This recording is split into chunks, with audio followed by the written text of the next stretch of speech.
Hi అండి, welcome to my channel Bhagyalakshmi పచ్చ. ఎలా ఉన్నారు? బాగున్నారా? నేను కూడా చాలా బాగున్నానండి.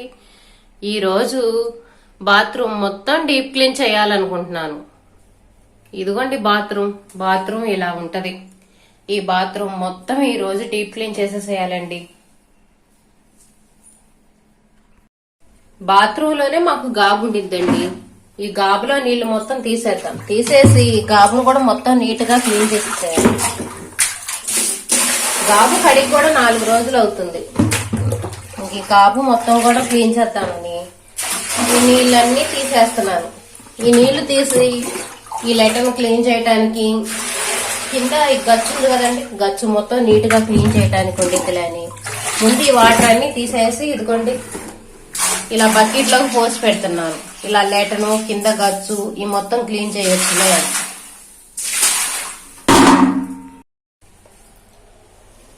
ముందు ఇదిగోండి ఈ మూలాలున్న బూజు మొత్తం క్లీన్ చేస్తున్నాను. ముందు పైన వాటికి బూజు దులిపేసామంటే కింద దులుపుకోవడానికి వీలుగా ఉండిద్ది. ముందు కింద క్లీన్ చేసి మళ్ళీ పైన బూజు దులిపామంటే బూజు మొత్తం కింద పడేసిద్ది. అందుకని ముందు ఇదిగోండి పైన గోడల వాటికి స్లాబ్ గోడల వాటికి ఇదిగోండి చీపిరి తీసుకుని మొత్తం బూజు దులిపి క్లీన్ చేస్తున్నాను. బాత్రూమ్ లో ఇదిగోండి ఇక్కడ ఒక చిన్న గూట్ లాగా ఉంటది. ఇందులో హార్పిక్ గాని సబ్బు ఇంకా సబ్బు పెట్టెలు అవన్నీ ఇక్కడ పెట్టేసుకుంటామండి. ఈ గూట్లో పెట్టుకుంటాను. ఈ గూడును కూడా మొత్తం నీట్ గా ఊడుస్తున్నాను. ఊడ్చి కసువుని కింద వేయకుండా ఇలా కసువు చెట్ల ఎత్తుకుంటున్నాను. ఈ గూడికి కిందే గాబు ఉండిద్ది. మళ్ళీ ఇదంతా గాబులో పడిద్ది. ఇక్కడ కొంచెం షాంపూ అవి పడతా ఉంటాయి కదండి, డైరెక్ట్ గా ఇట్లా గాబులో కూర్చామనుకోండి నీళ్లు మొత్తం నురుజు అవుతాయి. గాబు కడిగేటప్పుడు కూడా అంత నురుజు వచ్చేసింది. అందుకని ఇలా కింద పొడవకుండా కసువు చాట తీసుకొని ఈ చాట్లోకి నీట్ గా ఊడ్చి ఇలా ఎత్తేస్తాను. ఈ గూడు క్లీన్ చేయటం వాటికి అయిపోయిందండి. ఇప్పుడు గాబు క్లీన్ చేసుకుందాం. ఇదిగోండి ఇప్పుడు గాబు క్లీన్ చేద్దాం. గాబులో కూడా కొంచెం వాటరే ఉన్నాయండి. మరిన్ని వాటర్ అన్ని తీసి బకెట్ లో తోడాను కదా, ఇంక ఇప్పుడు కొంచెమే ఉన్నాయి. ఇక్కడ గాబు కడుక్కోవడానికి వీలుగా ఉండిద్దని చిన్న బెజ్జలాగా పెట్టాము. ఈ నీళ్లు పోకుండా ఉండటానికి ఇందులో నేను కవర్లు పెట్టుకున్నాను. ఇప్పుడు ఈ కవర్లన్నీ తీసేద్దాం. తీసేస్తే ఇదిగోండి నీళ్ళన్నీ బయటకు వస్తున్నాయి చూడండి. ఇంక ఇప్పుడు గాబు మొత్తం క్లీన్ చేసుకుందాం వాటర్ అన్ని పోయిన తర్వాత. ఇదిగోండి ఒక పీస్ తీసుకొని ఈ గాబు మొత్తం నీట్ గా ఇలా రుద్దేసి క్లీన్ చేద్దాం. అడుగున పాచ అనేది లేకుండా ఉండిద్ది. పాచ అసలు ఉండదులండి, చాలా తక్కువ. కాకపోతే కొంచెం లైట్ గా ఉండిద్ది కదా, అందుకని పీసి పెట్టి రుద్దామంటే నీట్ గా క్లీన్ అయిపోయింది. గాబు మొత్తం పీచి పెట్టి రుద్దేసి ఇంకా నీట్ గా కడిగేస్తాను. కడిగేసి ఇంకా వాటర్ పట్టుకోవచ్చు.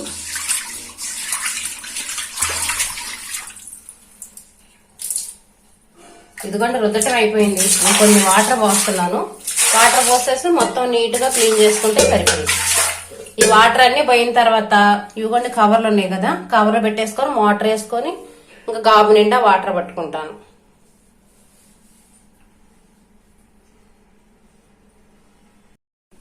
గాబు మొత్తం క్లీన్ చేయటం అయిపోయింది కదా, ఇప్పుడు లెటన్ సీట్ క్లీన్ చేద్దాము. లెటన్స్ క్లీన్ చేయటానికి ఇదిగోండి నేను హార్పిక్ వాడతాను. కొంచెం హార్పిక్ వేసి రుద్దామంటే ఎటువంటి మరకలు లేకుండా ఈ సీట్ అనేది నీట్ గా ఉండిద్ది. అందుకని నేను ఎప్పుడు హార్పిక్ వేసి నీట్ గా క్లీన్ చేస్తాను.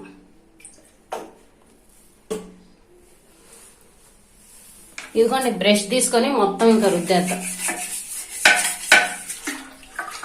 లెటన్ సీట్ అనేది గారె పట్టినట్టు ఎర్రగా పాచి పట్టినట్టు లేకుండా నీట్ గా ఉండిద్దండి.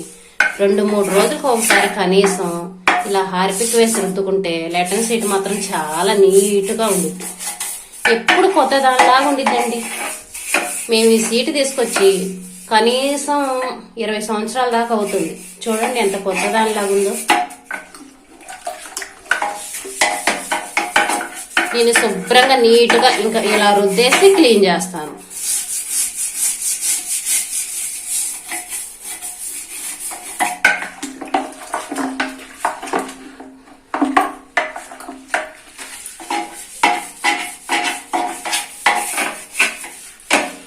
పిల్లలు ఉన్న వాళ్ళైతే మాత్రం రోజు క్లీన్ చేసుకోవాలండి. కొంచెం పెద్దవాళ్ళు ఉన్న వాళ్ళైతే మాత్రం 2-3 రోజులకోసారి క్లీన్ చేసుకున్నా సరిపోయింది. కానీ పిల్లలు ఉన్న వాళ్ళు మాత్రం డైలీ ఇలా హార్పిక్ వేసుకొని క్లీన్ చేసుకుంటే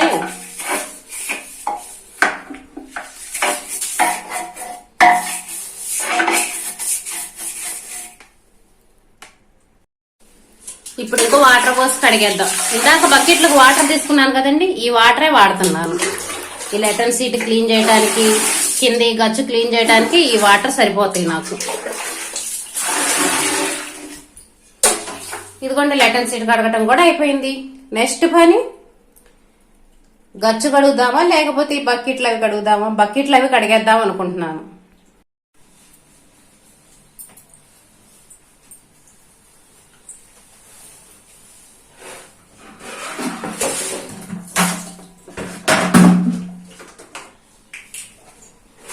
మనం బాత్రూమ్ లో వాడుకునే బకెట్లు ఉండే కదండి, వీటిని కూడా ఈ హార్పిక్ వేసి నీట్ గా క్లీన్ చేస్తున్నాను.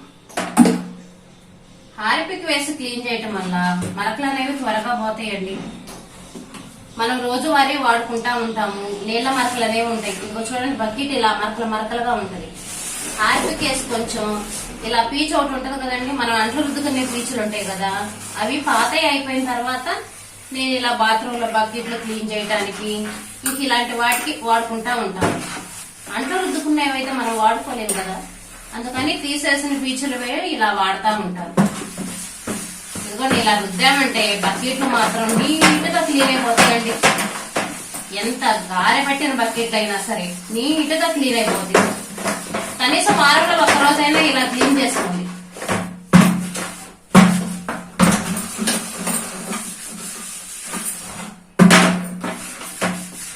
ఎక్కువ రుద్దాల్సిన అవసరం లేదండి. అలా బకెట్ మొత్తం రాసేసి పక్కన పెట్టి ఒక 10 నిమిషాల నుంచి క్లీన్ చేసుకోవచ్చు. ఇదిగోండి పీటకు కూడా ఇలానే రాస్తున్నాను. ఇలా పీట మొత్తం రాసేసి పక్కన పెట్టేస్తే చాలండి. కింద గచ్చు మీద పడకుండా చూసుకోవాలండి. గచ్చు మీద పడిందంటే మాత్రం మరకలు పడిపోతాయి. ఇంకా ఆ గీర్లు అనేవి అసలు పోవు. మనం ఎంతో కష్టపడి రుద్దాల్సి వచ్చింది. చూడండి ఎంత నీట్ గా పోతుందో. కూరకు అలా రుద్దితేనే పోతుందండి.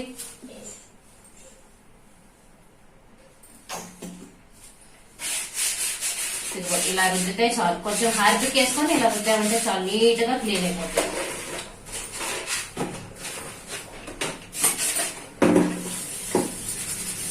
దీన్ని కూడా పక్కన పెట్టేద్దాం. ఒక 10 నిమిషాలు ఉన్న తర్వాత మళ్ళీ ఇంకోసారి రుద్దుకొని కడుక్కున్నామంటే ఈ మరకలన్నీ నీట్ గా పోయి కొత్త వాటిలాగా మెరుస్తా ఉంటాయండి. కనీసం వారానికి ఒకసారి ఇలా క్లీన్ చేసుకోండి.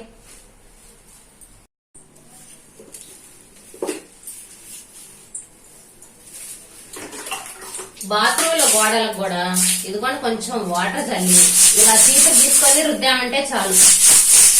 ఈ గోడకున్న మరకలన్నీ నీట్ గా పోతాయి. గోడకు చూడండి మనం రోజువారీ వాడుతా నీళ్లు పోస్తా ఉంటాం కదా, అందుకని గోడ అనేది ఎర్రగా మరకలుగా వచ్చింది. ఇలా చీపురు తీసుకొని నీట్ గా రుద్ది క్లీన్ చేసుకోవాలి. నార్మల్ వాటర్ తో క్లీన్ చేస్తే సరిపోయింది. వీటికి ప్రత్యేకంగా లిక్విడ్ ఏం వేసుకోవాల్సిన అవసరం ఉండదు. లేకపోతే బ్లీచింగ్ వేసి క్లీన్ చేసుకోండి. బ్లీచింగ్ వేసి క్లీన్ చేసుకున్నామంటే త్వరగా క్లీన్ అయిపోతుంది. ఇలా పాచి పెట్టిన పాచి మరకలు కూడా ఉండవు.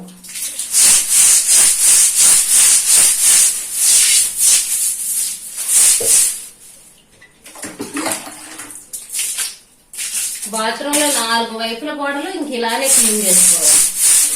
టైల్స్ లేవు కదండి మాకు, ఇంకా టైల్స్ అవి లేదు కదా, ఎక్కువ క్లీన్ చేయాల్సిన అవసరం ఉండదు. కింద వైపు వాటికి క్లీన్ చేసుకుంటే చాలు. కింద వైపున ఉన్న గచ్చు ఉంది కదా, ఈ గచ్చును మాత్రం నేను కొంచెం పెనాయిల్ వేసి క్లీన్ చేస్తాను. పెనాయిల్ వేసి క్లీన్ చేస్తే బాత్రూమ్ అనేది వాసన లేకుండా నీట్ గా ఉండిద్దండి. అందుకని ఈ గచ్చు మాత్రం కొంచెం పెనాయిల్ వేసి ముందు రుద్ది నీట్ గా కడిగేస్తా. ఇదిగోండి పుల్లల చీపురు ఒకటి తీసుకొని మొత్తం గచ్చంతా ఇవ్వండి ఇలా నీట్ గా రుద్దుతాను.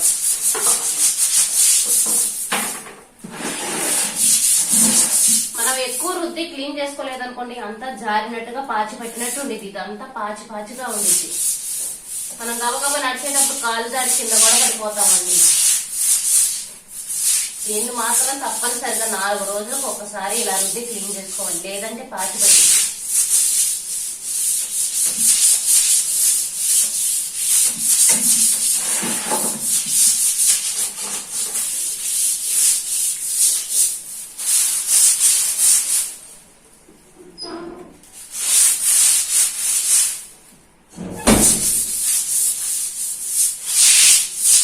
మొత్తం ఇదిగోండి నీట్ గా రుద్దేస్తున్నాను. ఇలా పాచి మరకలు ఉంటే నీట్ గా పోతాయి అని ఇంకా రుద్దేస్తున్నాను. ఫినాయిల్ వేస్తే కూడా బాత్రూమ్ అనేది వాసన లేకుండా నీట్ గా ఉండేదండి.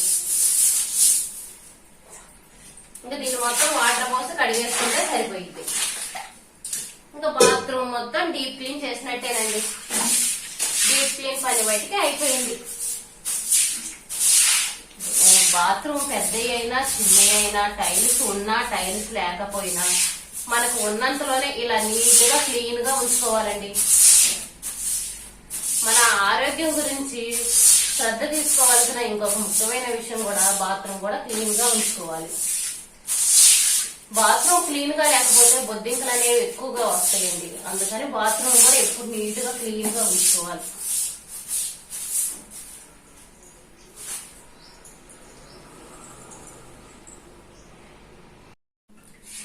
బాత్రూమ్ లో ఎదుగండి ఈ షింకు లాగా ఉంటది కదా, ఇందులో వాటర్ పోతాయి కదా, ఇందులో కూడా ఏమి అడ్డం లేకుండా నీట్ గా ఉండేటట్టు చూసుకోవాలి. ఏమైనా అడ్డం పడ్డాయి అనుకోండి నీళ్లు పోవు, నీళ్ళు అనేవి ఇక్కడే ఆగిపోతాయి.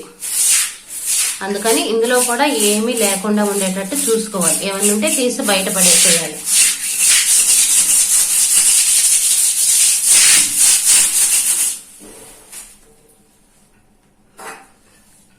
ఈ షింక్ కూడా నీట్ గా రుద్ది కడిగిన తర్వాత ముఖ్యంగా నేను చేసే పని ఇదిగోండి, బొద్దింకలు రాకుండా హిట్ అనేది కొడుతున్నాను. ఇది కొట్టడం వల్ల బొద్దింకలు రావండి.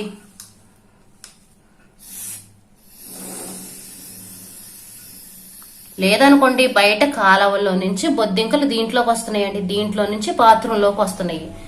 అందుకని ఇలా క్లీన్ చేసినప్పుడల్లా బొద్దింకల ముందు కూడా కొట్టేస్తాను. అప్పుడు బొద్దింకలు రాకుండా ఉంటాయండి.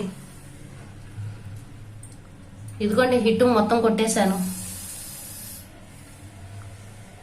ఇలా బాత్రూమ్ అప్పుడప్పుడు నీట్ గా డీప్ క్లీన్ చేసుకోవాలండి. బొద్దింకలు అనేవి రాకుండా ఉంటాయి, బాత్రూమ్ కూడా నీట్ గా ఉండిద్ది.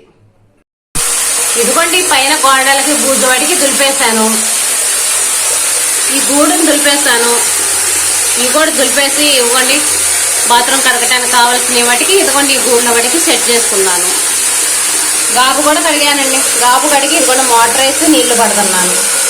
గాబు నిండా నీళ్లు పడతాను. ఈ గాబు నీళ్లు మాకు 2-3 రోజులు వస్తాయండి. మేము బాత్రూమ్కి వెళ్ళినప్పుడే ఈ గాబులో నీళ్లు వాడతాము, మిగతా దానికి దేనికి వాడము. అందుకని 3 రోజుల దాకా వస్తాయి ఈ నీళ్లు మాకు. మళ్ళీ 3 రోజులకు ఒకసారి గాబు మొత్తం క్లీన్ చేసుకొని మళ్ళీ వాటర్ పట్టుకుంటాను. తర్వాత ఇదిగోండి లెటర్ కూడా హార్పిక్ వేసి మొత్తం నీట్ గా క్లీన్ చేసేసాను. బకెట్లు అవి కూడా రుద్ది క్లీన్ చేసేసి పక్కన పెట్టేశాను. ఇంకా గచ్చు కూడా పెనాయిల్ వేసి రుద్దేశానండి. బాత్రూమ్ అయితే ఇంక ఇలా క్లీన్ చేసేసాను. గోడలు కూడా రుద్దానండి. గోడలకున్న ఎర్రటి మరకలు కూడా చాలా మటుకు పోయినాయి. గోడలు కూడా పుల్లలు చీపిరేసి మొత్తం నీట్ గా రుద్ది కడిగేశాను. ఓవరాల్ గా బాత్రూమ్ అయితే ఇదిగోండి ఇలా క్లీన్ చేశాను. మనకు ఉన్న దాంట్లోనే నీట్ గా ఉంచుకోవాలండి. టైల్స్ అంటించుకోవాలి, హంగామా చేసుకోవాలి అని అంత అవసరమే ఉండదు. మనకు ఉన్న దాంట్లోనే ఉన్నంతలోనే నీట్ గా క్లీన్ గా ఉంచుకుంటే చాలు. బొద్దింకలు అనేవి రాకుండా చూసుకోవాలండి. మెయిన్ పాయింట్ బాత్రూమ్ లో కూడా బొద్దింకలు అనేవి అస్సలకు రాకూడదు.